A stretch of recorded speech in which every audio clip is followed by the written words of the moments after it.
morning to everyone, and welcome to another webinar brought to you by the Institute of Race Relations. I'm Terence Corrigan, Projects and Publications Manager at the Institute, and I will be hosting this event. Today we're going to be discussing our latest Blueprint for Growth paper. This is a series of studies that we bring out annually. A set of 8 that look at key issues confronting South Africa around the theme of economic growth. Now, the Institute has been in the forefront of making the case that growth, more than anything else, needs to be the seminal and the driving priority of South African governance and South African policy. South Africa, as we know, has suffered at least 2 decades of, shall we say, subpar growth, and even stretching back further to 1994, we have underperformed. The National Development Plan looked at an annual growth rate of 5.4% over a sustained period, being necessary to start to deal with the country's socio-economic problems. South Africa has, in the period since 1994, attained 5% only across 3 years. That was during the latter part of President Mbeki's presidency, when the global conjunction of factors, the commodity super cycle particularly, combined to drive it. Since then, not so good. We are looking at growth for last year being around 1.4%. which it says a great deal about the national mood when that sort of number is celebrated, but it shouldn't be. Joining me to take us through the first of these, arming South Africa's pro-growth forces, is Dr. John Enders, CEO of the IRR, an eminent scholar and commentator on all matters South African. And this study, the first that is brought out every year, sets the scene. What are the big picture issues that South Africa will need to grapple with to get to something that to a level of growth that will actually make sense and that will actually start to turn South Africa into the kind of country that it has the potential to be. And with that, I'm going to hand over to John and look forward to hearing what he has to say. Please, if anybody has questions, type them into the comments. There will be an opportunity after the presentation is finished to engage with you in that way. John, over to you. Thanks, Terence. Morning to all of you watching this live or the recording later. Growth is my favorite topic. I'm besotted with the notion of South Africa's economy growing and very desperately want South Africa's economy to grow. And in this briefing, I'll tell you why I find this to be so important. And of course, we'll also talk about how to get the economy growing. And as Terence has pointed out, this is the first paper in a series of 8 papers. And each of those subsequent papers delves in greater detail into the question of how to get growth going, looking at various areas of public policy in South Africa.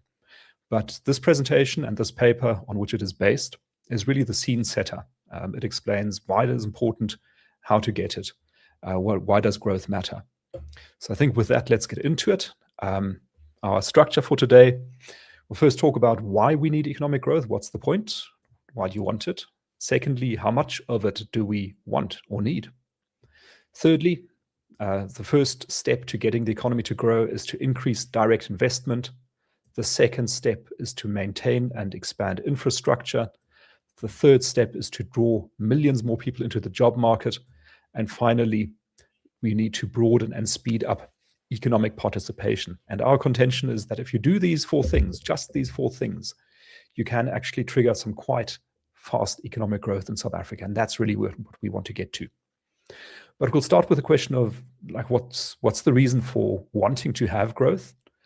And just looking at South Africa's current situation, I think illustrates that something's got to change. Our growth rate is hovering around 1%. So that's the average since about 2008, which is like really low. That's not very much growth at all. even though it looks like in 2025, our growth rate seems to have increased to probably around 1.4%. We're waiting for the final numbers there. And given that in 2024, growth was at 0.5%, it means that if we are at 1.4 in 2025, we will have tripled our growth rate. And some people might say that's probably amazing, but the truth of the matter is that 1.4% is far too low to address the very serious challenges that the country faces. Our unemployment is probably the biggest social crisis in South Africa. We're sitting at over 30% unemployment. Our debt levels are nearing 75% of GDP. And why is that a problem? Because you have to pay back that debt, and debt service costs are consuming over 20 cents of every 1 rand in revenue that the government collects. So that leaves less money for the government to do things like maintain roads, bridges, ports, or indeed pay for education, health, and other costs, police, security. And we've seen the slight improvement last year under the GNU, a bit of a lift in business, investor, and consumer confidence, but all of this is still relatively low, and you can sense that it's very tentative. So even when there's a little bit of positivity in the air, it feels like maybe it won't be sustained, and that nervousness, I think, is justified. So the problem with unemployment in South Africa is that so many people are affected by it. 8 million South Africans are without work currently. Most of those are unemployed for over a year. So I think that rate is between 75 and 80%. And being unemployed for over a year is called long-term unemployment in this definition. And the longer you've been unemployed, the harder it is for you to get back into the labor market. So this is a really big problem. It also means that very many people in South Africa are dependent on others for income. And this may be the extended family, so you hear stories of children depending on their grandparents' income, on their parents' income, or you hear about uncles who are out of work and who are supported by the family. Or, of course, you also hear about social grants and the important role they play in allowing people to have an income when they do not have work. So what prospects do people have if they cannot find a job? It means that they are dependent on the generosity of others, be it the taxpayers through the state or family members. And as long as you haven't got a job and a way to develop your own life and find a way to progress in your own life, you are stuck. So why does economic growth matter? It's kind of an abstract thing. And, some people will say, well, growth, I guess we need it, but is it that critical? Are there not other things that are more important? And our argument is that growth is actually the most important thing. And I'll go right back to basics to explain why. So the argument is that being rich is better than being poor. Why would that be the case? Well, firstly, of course, you've got more access to resources if you are wealthy. And if you've got more access to resources, you've got fewer existential worries, right? So if you are very poor, you are going to have to worry about whether you are going to find enough food to eat for yourself and your family, whether you'll be able to get clean water, whether you'll be able to clothe yourself, whether you'll be able to house yourself and your family. And once you've got enough income, then those worries really aren't that critical anymore. So if that's taken care of, then already you've reached a much better stage in life. But you also have more options in life when you have higher incomes. You've got more things that you can choose to do with your money. For example, you can choose to spend money on healthcare. It usually leads also to cleaner environments. Most of the wealthy countries in the world have cleaner environments than the poor countries. You tend to also get better public services and experience less violent crime. So there's a lot of reasons why it's appealing to be better off.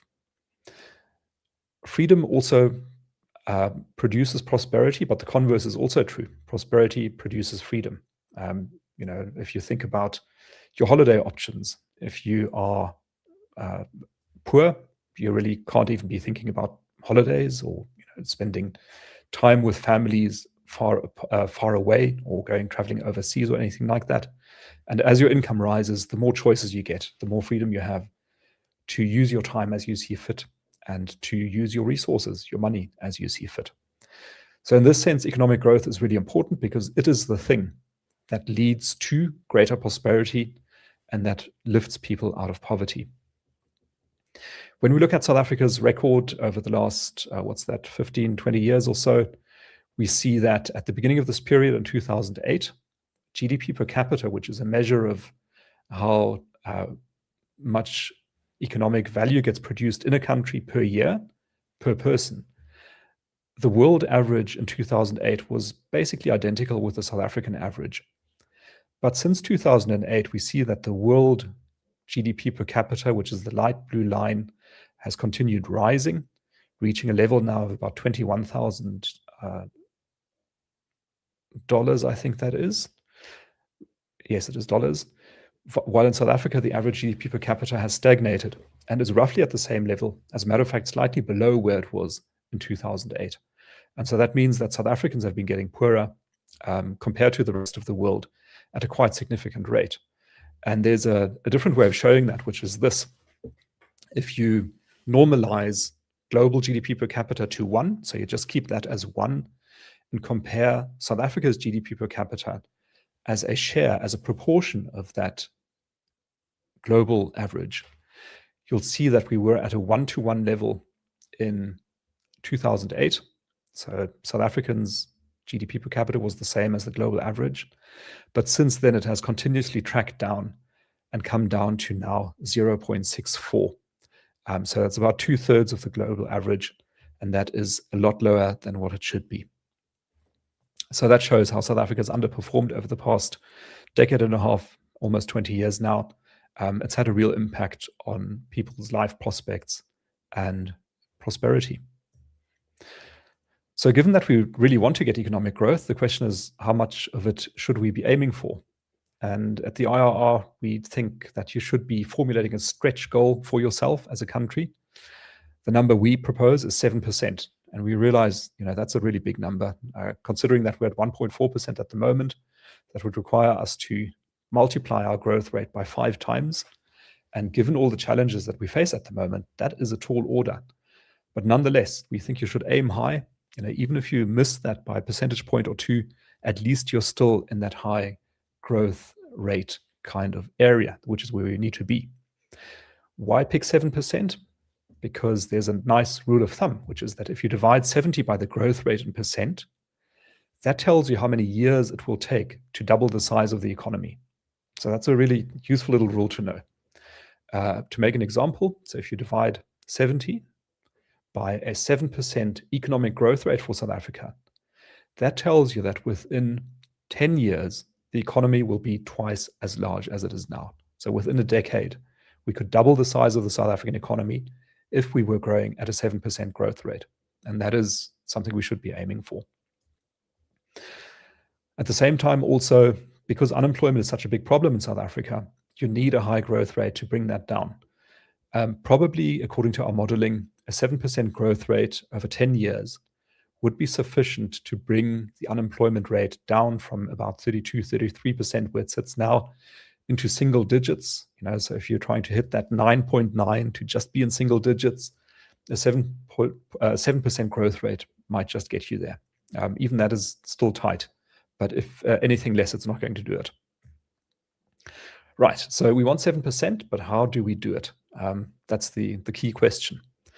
The main focus, we think, needs to be on increasing direct investment and especially fixed investment.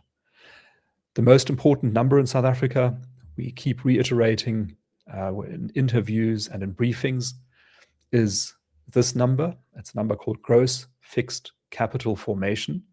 And that is a number that describes, as a share of GDP, so as a share of the size of the economy, how much money gets spent every year on things like building factories, buying machinery and equipment, building buildings, so construction, maintaining roads, expanding the electrical grid. So all those sorts of things that result in a tangible fixed asset made probably of concrete and steel and in in a fixed location. So for South Africa, the rate of gross fixed capital formation has been declining since 2008, when it was at 21.3%. It is in 2024, it had declined to 13.9%. And of course, without context, it's hard to tell if that's, is that a low number or is that a high number? And the context I can give you here is that the global average for gross fixed capital formation is 26% of GDP. So if you take all the countries across the world, you look at how much money is being spent in those countries on factories, on infrastructure, that is 26%, and South Africa is at 13.9%. That is a real problem because it means that not enough factories are being built, not enough machines are being installed, not enough is being invested in infrastructure for the economy to be performing, to be producing goods and shipping those goods to markets both within South Africa and abroad. The average for emerging markets in the world is well above 30%. So we are very, very far removed from that.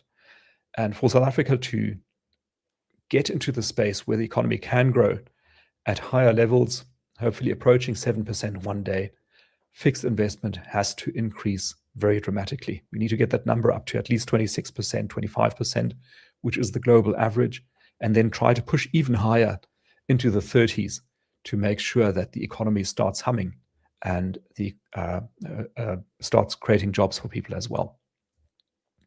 So how do you do that? The very first thing you've got to do is remove threats to property rights. If you're an investor, be it a South African investor or a foreign investor, considering where to put your money so it earns a good return, and thinking about building a tangible investment like a factory or a road or something like that, you want to be sure that your ownership of that asset is not facing any threats from the state, for example. In South Africa, however, recently the Expropriation Act was signed by President Ramaphosa, which allows for expropriation without compensation of private property. And that is going to be seen and is being seen, as a matter of fact, by investors as a reason not to invest in South Africa. This threat is not new. So this process has been rumbling along for a decade, if not longer. And it means that investors look at South Africa and they're worried. They say there's a certain inclination, a certain temptation on the part of the South African state to interfere with property rights and to consider maybe allowing for expropriation without compensation or expropriation for unclear amounts of compensation. And we as investors don't feel comfortable with that. So we're not going to put our money into your country. If you look at the cash holdings of South African corporates, they're sitting on about 1.8 trillion rand of cash, which is very high. This is money that they're leaving in the banks, which they're not putting into factories, machines, and infrastructure. Why not? Because they feel nervous. And of course, foreign investors look at South African investors and they say, why are you guys sitting on so much cash? Why are you not investing in your own country? That makes us nervous. So we also are not going to invest. So if we want to fix the investment question, we have to remove the threats to property rights. The Expropriation Act needs to be amended or repealed and replaced with an act that produces much more clarity on the way South Africa protects and respects property rights. There are also bilateral investment treaties that used to exist with many of our largest trading partners, but got cancelled about 10 years ago. Those kinds of treaties should be put back in place to give comfort to overseas investors. Secondly, it's not just the state that threatens property rights, but of course also crime. So lots of things get stolen in South Africa. If you think back to the July 2021 riots, lots of assets got burnt down, got looted. So that's a threat to property rights. If you're an overseas investor thinking of putting a factory in South Africa and deploying maybe some of your management teams to build that factory and manage the business, you're going to be worried about them getting robbed or assaulted or murdered or kidnapped. So you're not going to invest in South Africa because you're nervous about the crime situation. So for investment to be boosted in South Africa, again, it's necessary to overcome the escalating crime scourge. We also need to create a more competitive investment climate. At the moment, we've heard commentary from various companies, most recently from VW, saying that the policy environment in South Africa is not really conducive.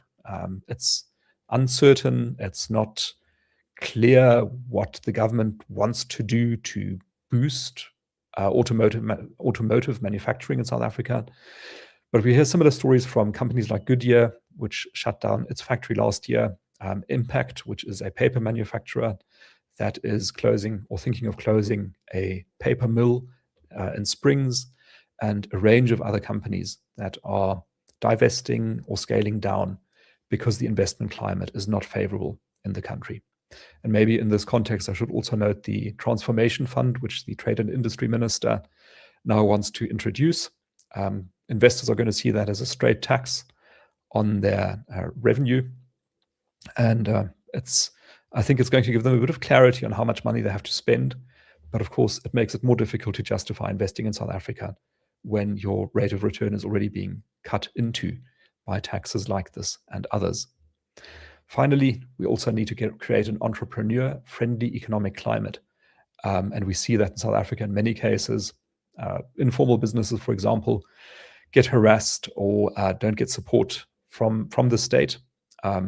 We want lots of people to be creating businesses in South Africa, to be growing their businesses, to be employing people. And to do that, we should be creating a more entrepreneur-friendly economic climate. So that's the first thing. We want to increase direct investment. That's probably the most important thing that needs to happen. The second thing that has to happen is that we have to maintain and expand infrastructure. And this, I think, is very much focus of the government. If you think of Operation Vulindlela, that's almost entirely about infrastructure. So it's about rail and power, about the ports, those sorts of things. And that is very important. What should you do here? Well, you've got to bring in the private sector, as is happening, albeit at a very slow pace and with visible reluctance on the part of many of these state-owned enterprises, like Eskom, for example, or like Transnet, where we see the private sector wanting to take over certain functions, but the parastatals being really very slow and dragging their feet in allowing that to happen.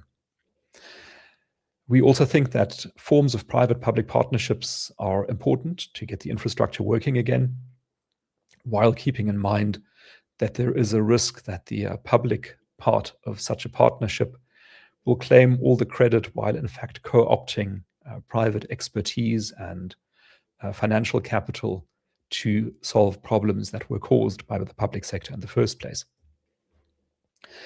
Another thing that could be done, and is probably sensible, is to privatize many of the SOEs. They have been a very large drain on the public finances. I think I saw a recent figure, a government representative celebrated the fact that South African Airways had posted a profit, I believe, of 150 million rand as a fantastic achievement. But of course, leaving out the fact that SAA has received, I think, 50 billion rand in bailouts over the past few years. So, spending 50 billion rand to earn 150 million rand is not a very good use of capital. It would be better to privatize the SOEs, use the proceeds, pay down a bit of the government debt, take some of the liabilities off the government books. That would definitely be a good idea. However, in privatizing SOEs, we should be mindful of experiences in some other parts of the world. Think of Eastern Europe and the Soviet Union after the fall of the Berlin Wall, where privatization led to the creation of crony, capitalist, closed systems that have a lot of pathologies of their own. So there are some things we should be avoiding. So if we do privatize, we should use open and competitive processes that prevent corruption, cronyism, and new monopolies as much as possible. Next, we need to look at the labor market. The unemployment problem I have addressed in brief before. Need to find a way to fix that. Can't have a situation where 8 million people are sitting on their hands and not able to find a way to get back into work. So how do we do that? First, we look at the long-term versus short-term unemployment numbers. I think I briefly mentioned those before. So long-term unemployed are these red columns, as you see here, from 2008 to 2025, second quarter. And short-term unemployed are the blue little caps on top of those columns. And the thing to look out for here is that you actually want that to be the other way around.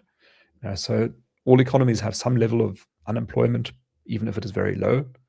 But you want most of your unemployment, if possible, to be short-term unemployment, which means that, yes, people do leave their jobs because they resign or because they're laid off, but you want them to find a new job very quickly in less than a year. Then you've got a functioning labor market. But if you've got a picture like we see here, where there's such a big bulk of people who are stuck without being able to get back into the labor market for a year or longer, that is a huge problem. And we need to find a way to address that. How do we do this? Well, firstly, growth in itself is going to create demand for jobs. And I think that's actually the most important point. We do not think that it's a good idea to make work programs which are government funded, because that effectively is a drag on the economy. It's not going to really lead to a sustainable increase in employment or incomes. And ultimately, the jobs that you want to see being created are private sector jobs. And for those to be created, businesses need to be given an environment where they can grow, where they can invest, where they can employ people. So again, growth has to be the priority. We must put growth topmost of our priorities. If we do that, it's going to help us fix the unemployment problem just by virtue of economic expansion. The second thing we should do is lower the barriers to entry for job seekers. So currently, employers are going to be hesitant to take a chance on a new person, maybe an inexperienced person, because once they've become employed for a certain period, it becomes very hard to lay them off if they are not performing. And we think that these barriers to entry should be lowered. It should be made very easy for companies to take a chance on a young person or a person who hasn't got the right experience, see how they do. If they perform well, keep them on. And if it doesn't work out, for that person to leave and to be given the opportunity to try elsewhere. The third thing that we should do is improve business conditions, especially for labor-intensive sectors like agriculture, mining, and tourism. So here the important observation is that we do not think that subsidies are a good idea. Even if you're trying to create jobs, you shouldn't be subsidizing jobs, even in these industries. But what you should do is make a special effort to make it as easy as possible for businesses in these labor-intensive sectors to expand quickly. So deregulate these sectors as quickly as possible, strengthen property rights in these sectors as quickly as possible, create as much of an enabling environment as possible in these sectors for jobs to be created. Lastly, we should be working hard to attract skilled labor by easing immigration procedures. I think that the Department of Home Affairs has been doing some work on this. What we could also be doing as a country is aggressively selling South Africa as a lifestyle destination. So imagine leading scientists from Europe or Asia or the United States being approached and telling them, look, we need people like you as a scientist or entrepreneur, investor, to bring your skills to South Africa, to bring your capital to South Africa, because we are going to grow our economy very fast. Why should you come? Well, because South Africa is a great place to live. It's got a relatively low cost of living, a very appealing climate, very many attractions for your lifestyle. Come to South Africa, work here, produce jobs, create businesses, and let's make this a really dynamic economy. And of course, also targeting expats. The many South Africans who left the country in search of greener pastures overseas, if given a good pitch, could be persuaded to come back if South Africa was a really compelling growth story. Lastly, we also need to broaden and speed up economic participation. So in other words, we've got many people in South Africa who've had not very good education, who've not had experience in the labor market and who are excluded from the economy, the formal economy. How do we bring them into it? What can the state do in terms of its policy mix to make that easier? And here what we propose, what we look at first, is the labor absorption rate. And the labor absorption rate is a statistic that simply measures how many employed people there are as a share of the working age population. So out of everybody who could work because they're of working age, how many people actually have jobs? In South Africa, these dark blue bars show us that we start in 2008 with a 45.9% labor absorption rate. That declines. It's now at around 40.2%. So 40% of the working age population have jobs. Is that a big number or a small number? Let's compare it.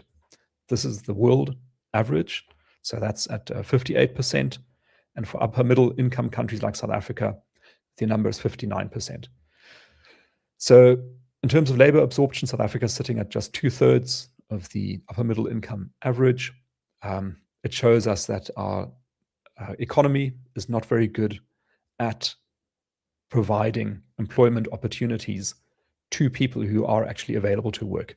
So we need to get that absorption rate up. How do we do that? Well, firstly, we replace Black economic empowerment with a different program, which is not race-based, which we call economic empowerment for the disadvantaged. And that program is very much focused on aligning with the goal of getting the economy to grow fast. So instead of giving businesses points for demographically meeting certain representativity targets, this system would recognize and reward businesses for supporting growth and expanding opportunity. In other words, it would look at businesses and award them points for creating jobs, for paying taxes, for investing in fixed capital, which we saw earlier is so important, for generating export revenues, for investing in research and development, for investing in staff training or in education, all of those things that you want to see the private sector doing to get the economy growing. Those are the things that you award points for. It's important to note here that in the EED system, these points do not give businesses privileged access to government tenders like the BEE system does. Instead, what the points do is that they are a comparable, standardized ways for businesses to report on how successful they are in supporting the country's growth. And that is something that should generate recognition for them, that they can then leverage, for example, in the capital markets, if they're doing investment rounds to attract investment and say, look, we score 90 out of 100 points on EED. And what that tells you as a single number is that my business that is scoring so highly is doing really well on generating employment, training staff, generating export revenues, spending on R&D. It's an attractive business to do business with. And that is how the EED system would work. Very importantly, the EED system does not have a racial component, so it doesn't require companies to classify their staff as the current BEE system does. Instead, it works on a socioeconomic component, so it's a means-tested approach. And also, it does not replace the existing system of cash grants, which is so important in alleviating some of the worst suffering in South Africa at its current very low point. Thirdly, the EED system provides for a system of vouchers. The notion here is that, for example, in education, you take the budget of the education department, you divide it by the number of pupils in the South African school system, and you give the parents of those pupils those vouchers directly. And so each parent would receive a voucher of a given value, say 1,000 Rand per month, or whatever the number is, and would be able to spend that voucher on whatever school they choose. What would the effect of this be? Well, parents would want to send their children to good schools, presumably. And that means that good schools are able to attract more funding, more money, because more parents will come bearing those vouchers, which are valuable. whereas bad schools will find it difficult to attract funding. And the incentive effect of this is that you create competition between schools to try to be the best, to provide the best value to parents, thereby attracting resources and enabling these good schools to improve further. Whereas bad schools either have to improve their performance to keep up, or else will be starved of funding and eventually forced to close. So it imposes a market discipline on the education system, and we believe that this would be the quickest way to address many of the dysfunctionalities that exist in that system. Similar approaches could be used in health and in housing, to use a voucher system there as well, and that we think would help quite a lot to empower South Africans properly.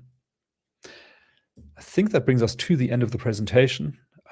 So with that, let me hand back over to Terence and take your questions. Thank you. Yeah, thank you, John.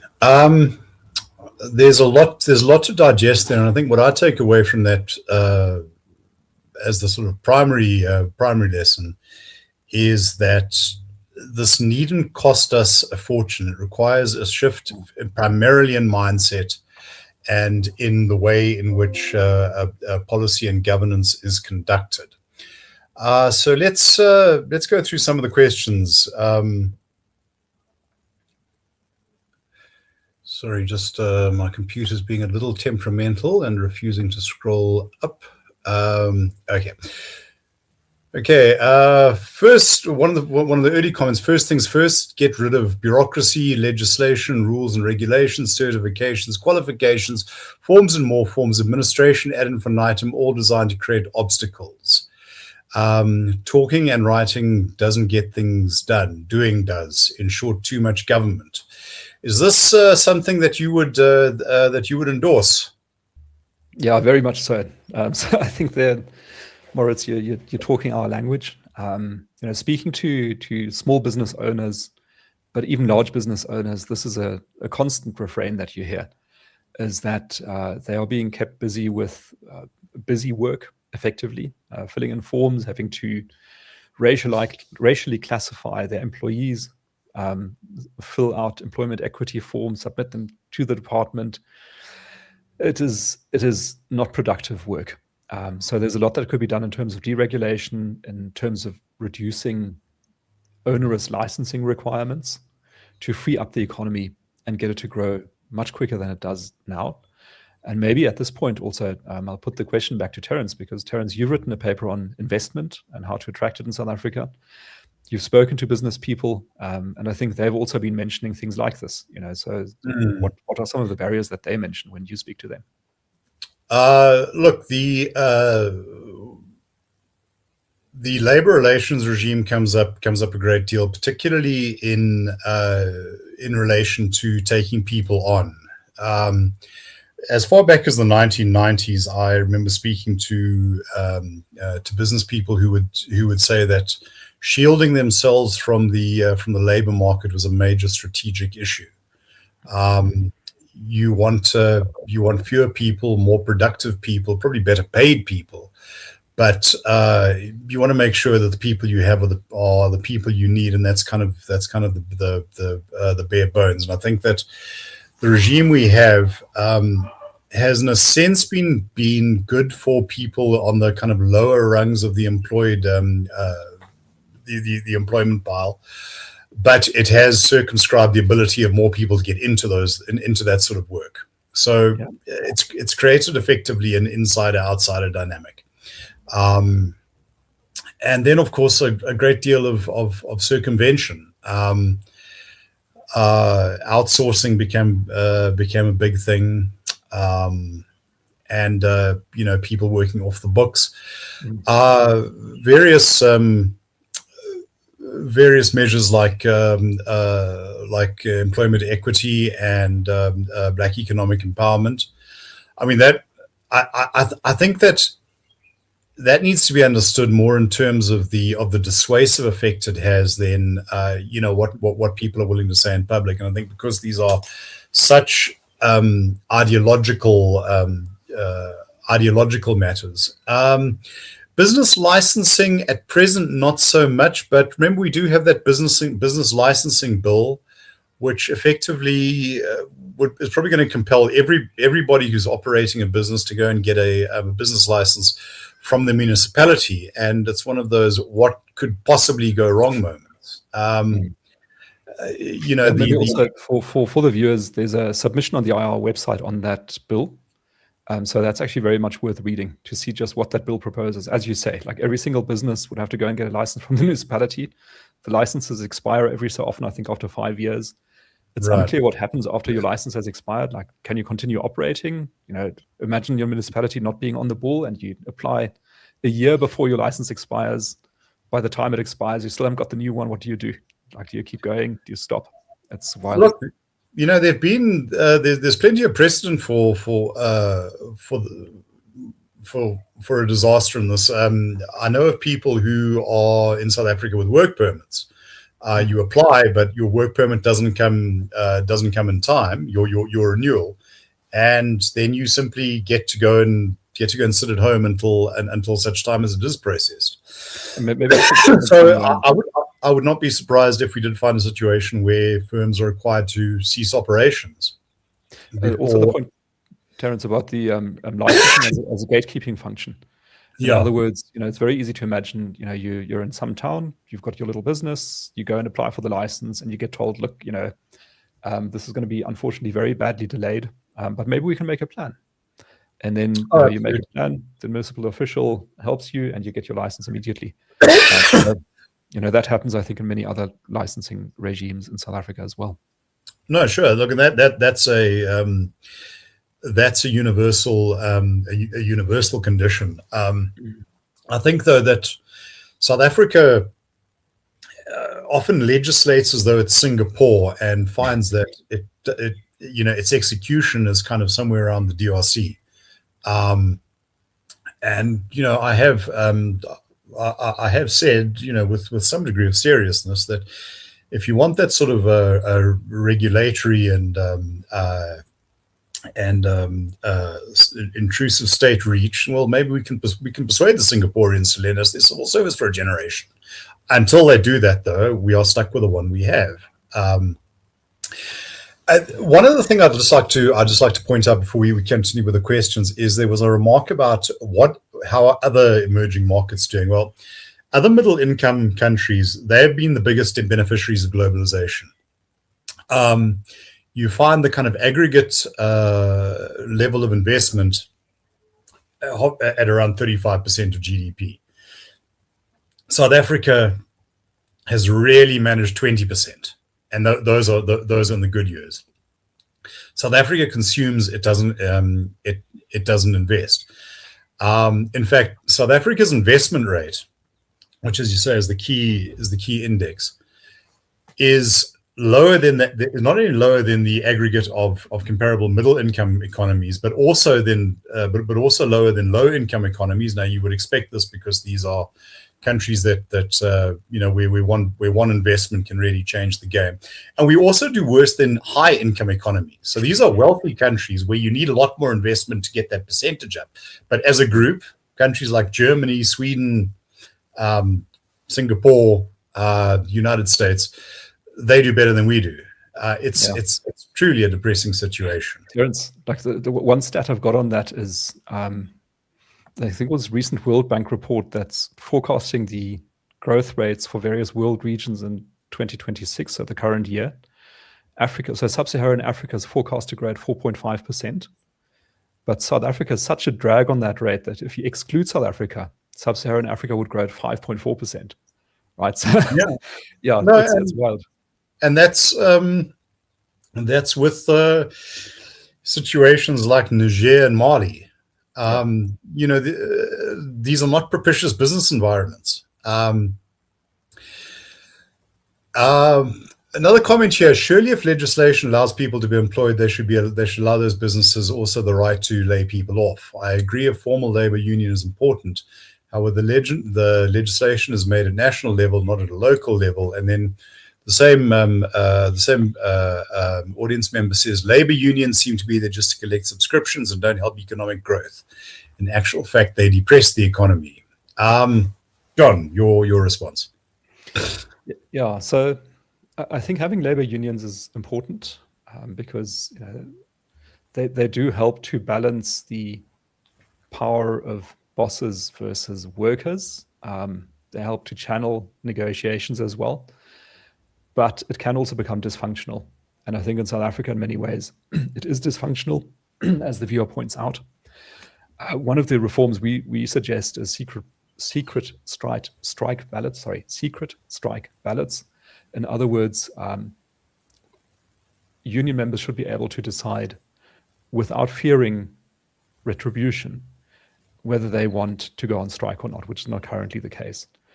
Unions should also be held financially liable for damages which they cause, which currently they are not. Bargaining council agreements can currently be extended across entire industries, even without the agreement of companies that are in that industry. So that should be changed. So companies should be able to opt out of such agreements. And there's various other changes you could make to the labor union system to make it more effective. I think in South Africa currently, private sector labor unions are losing members, but public sector unions are quite strong. And we see that, of course, in the influence they have over the public sector, especially in education. Right. Social grants should include vouchers to reduce cash in hand, to reduce the amount spending on gambling, which is impoverishing the poor even more. Any comment there? Yeah, huge issue. So these social grants currently work on a voucher basis in a way. So you have a SASSA card, which you can use to collect your grant at a payout station. But very often we hear that money does get used on gambling, and that is a huge problem. I'm not sure how you would address that directly because, of course, these grants are fungible. So even if you tied the spending, for example, to food or rent or whatever the case might be, a person can still, sell that food to somebody else and then use that money for gambling. But I think that this online gambling industry is becoming a real problem and causing suffering, especially amongst the poor, probably also amongst some rich people who are losing their money. So yeah, I think that needs attention. Well, I remember hearing a story from a guy who owned a pawn shop. That's PAWN, and he said that there was a competitor had established a business close to one of Johannesburg's major casinos. The one thing he wanted was a big parking lot. Apparently, on Friday and Saturday evenings, that's just filled up with people pawning their cars. Yeah. And that was apparently how he became very wealthy very quickly. Would it be useful for the IRR if SMMEs compiled a list of bureaucratic requirements to meet legislative and regulatory obligations, thereby helping government officials, most of whom have and never will be entrepreneurs, understand the tedium and time wasted by these processes? Your thoughts on that? I understand the sentiment. I'm not sure if the approach would work. I have a very deep desire, Nick, for more people to work in small businesses or run small businesses because I think that is a very salutary experience. But as you point out, most government officials, I think, have never had that experience and never will have that experience, and therefore have a very misguided view of how the world really works. And they don't understand what it means to be responsible for salaries.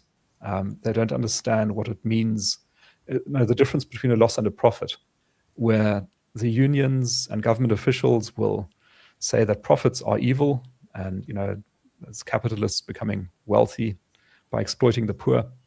If you think profits are bad, you should see losses. Losses are far worse. And there's no conception, I think, in the public sector of what a really terrible thing a loss is. And we see that with the SOEs, right? Keep making losses, you just throw more money at them and solve the problem that way.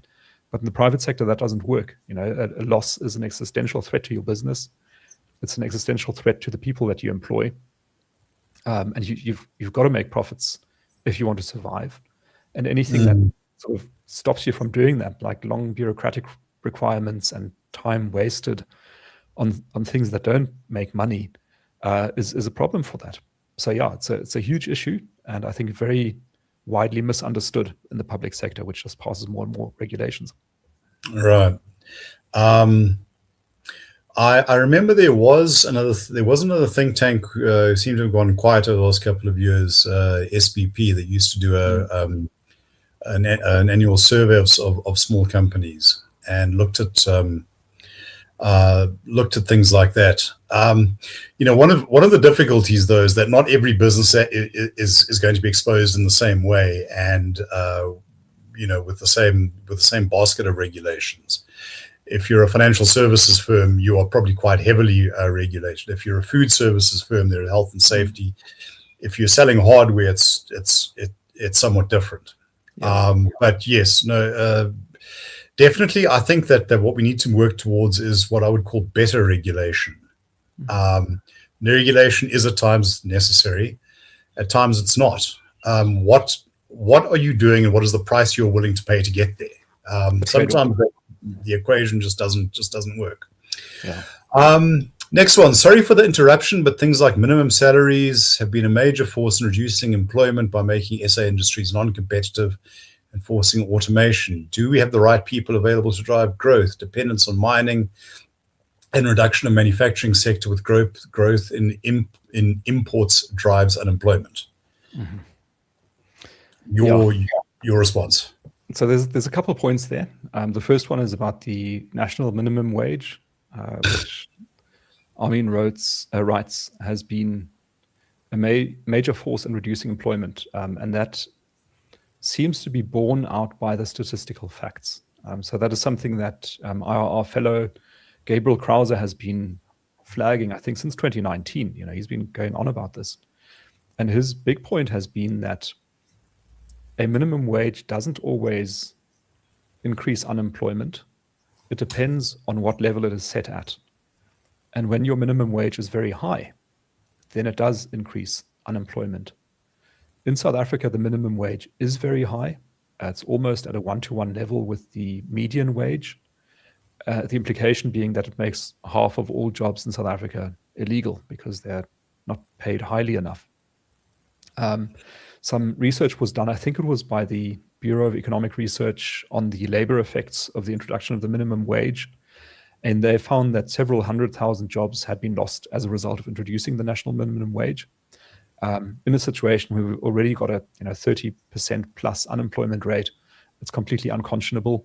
And nonetheless, the Labour Minister is further increasing the minimum wage, which means more people are going to lose their jobs. So very bad. The second question relates to, do we have the right people available to drive growth? And then a question about imports. Yeah, so for me, what ties these two questions together is state intervention, industry master plans, and the actual effects of such things. Right. So the government says we want to reindustrialize South Africa. We want to drive growth. And the way we do that is through industry master plans and interventions and interference. And the consequence is the opposite. South Africa keeps deindustrializing faster and faster. Mining keeps declining. And that is because the state is doing too much. I think to solve these problems is going to take the state taking a step back and allowing private industry and markets to coordinate responses to these challenges. The state cannot do it. It has proven that now. Just before we go back to the questions there, I've been sent something on email. Please ask John to touch on the business environment. It was so well explained in today's article. He just mentioned subsidies, but what about incentives? And the correspondent goes on to say South Africa has focused its incentives on job retention, industrial financing, whereas others have gone after export incentives, tax breaks, and friendlier regulatory environments. Your thoughts there? How do we incentivize things? Well, we incentivize things by making them easier. I think that's the main conclusion, because what we see happening again in South African industries is that the state intervenes with subsidies or tariff protections to achieve a certain outcome, as a result of which it introduces distortions in the market that it doesn't want, which it then tries to intervene to counter. And it creates this sort of chain of interventions followed by unintended consequences, followed by more interventions, followed by more unintended consequences, and it is depressing economic growth, and it's preventing the country from being successful. So fewer interventions would be better, and the interventions that should be taken are the ones that create an enabling environment for any business to thrive, and that get the state out of the way of business as much as possible. I would just like to add to that, and also going back to questions of labour market policy. In 2019, the then Minister of Labour pledged that the government intended to be very hard on employers. I think that it's one of those lines that just encapsulates so much. Probably thrown away at a press conference, but there it is. Employers as a delinquent species that needed a firm hand. Yeah. Because, of course, we have so many of them. Disciplining capital, Terence. There was also another phrase we saw in one of the ANC reports. Capital must be disciplined. Yeah. And apparently people going to deal with the Communist Party of Vietnam find that they don't have to deal with communists there. That's the difference between South Africa and Vietnam. You mentioned ideological fears as we're talking. Is there unspoken fear that if current barriers are dropped, it opens the market to white economic supremacy? How does one address this fear? Yeah, I mean, I think you're right in raising that. I think that fear does exist. And I think many of the interventions are aimed at preventing sort of a racial, white-based economic dominance in the economy. I think that fear is firstly overblown, secondly counterproductive in terms of promoting overall economic growth, and thirdly, I think also outdated. So if you look at 1994, a different set of circumstances prevailed then compared to what prevails now. And I think those sorts of fears would have been far more valid in those days than they are now. But it's 30 plus years since 1994. Lots of black businesses have been created. Lots of black people have found jobs in those businesses. Black consumers are far more dominant than they would have been in 1994. And also wealth and income has shifted, so it's no longer the fact that whites are as dominant as they were. I think that amongst the very rich, more people are black than are white now.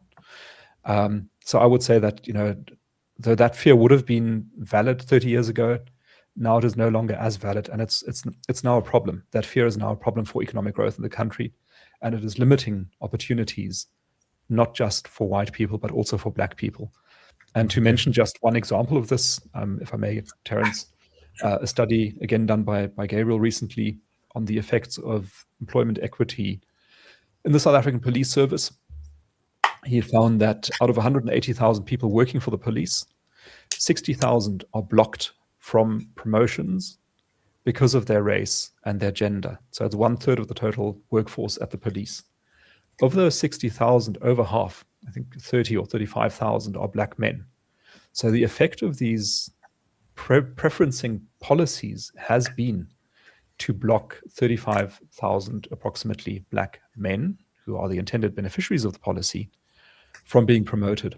And we see similar unintended consequences in preferential procurement, for example, where the benefits accrue to a small, well-connected elite, but it's actually ordinary South Africans who suffer worse services, fewer goods publicly procured to be available. And the system is really not good in terms of its outcomes. So this is why we call for these barriers to be dropped, because we think this will be beneficial for everybody across the board, and it's not going to lead to white economic supremacy. Right. I think that things have changed when the Institute of Race Relations is calling for a class-based approach. I'm going to, we're rapidly approaching the end. With John's indulgence, I'm going to ask two more questions, and I'm afraid that I'm going to have to ask the indulgence of those who have asked and will not be addressed, and for everyone else who may have a question. First of all, very briefly, what was South Africa's total factor productivity since 2008? My Very response, briefly, I don't know. but I'd love to know. Do you know? My understanding, well, I know labor productivity has risen. I think though that the composite picture, the total factor productivity is a much more more complex issue. But to say that productivity has risen often means there are fewer people doing the same amount of work, which is, as I say, we value our people, we just value fewer of them. The voucher system for education, what happened in practice? Children were bused in for the middle class schools in the area. The result was that the residents residing in the area and the good schools moved out of the area, and the standard of the good school was no longer the standard of a good school. Poor performing schools need another stick. To close the schools is not a positive solution. So, I think this is challenging the idea of a voucher-based approach on the grounds that it could have its own set of unintended consequences. I think that is definitely true. I think any large-scale intervention has multiple consequences, some of which are desirable, some of which are not, some of which can be anticipated and some of which cannot. But our contention is that the current state of education in South Africa is so grossly dysfunctional that continuing to try to fix it within the system probably won't work. We think the incentives are too badly misaligned. Resources are too badly misallocated for the current approach to work. And so this is where this notion of the voucher system comes from. It's not going to be a magic cure-all that delivers perfect results across the board, but it is going to be disruptive and probably going to push in a better direction than where we are currently. That's the notion here. Look, if I could just jump in on that, I think that one has already seen something approaching that with the movement of or the sort of commuting from by children living in the former townships into formerly suburban schools. Now, this is purely on the basis that the parents see a better quality of education available there. It does come with enormous commuting times, an hour and a half either way, and it's also done very, very little to deal with the education malaise that besets many schools to which South Africa's poorest people have access. And carrots and sticks are needed, I think, to get those institutions up to scratch.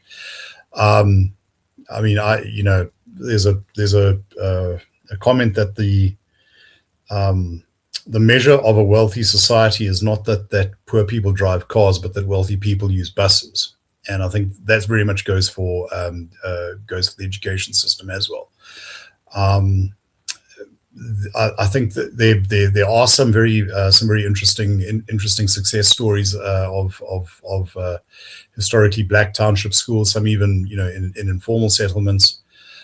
There are interesting studies of South Africa's burgeoning private school sector, not all of which look like St. John's or Michael House.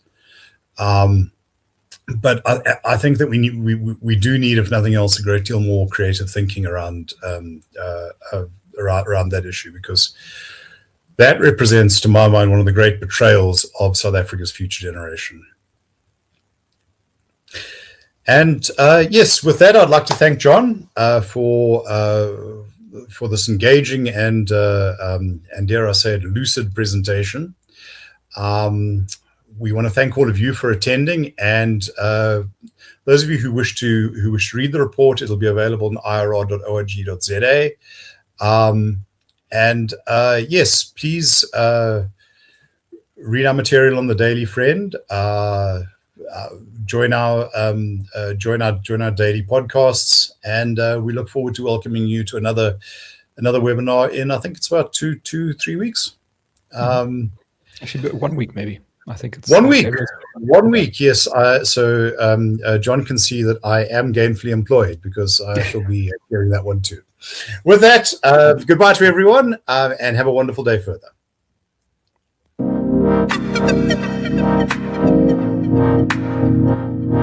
Thank you.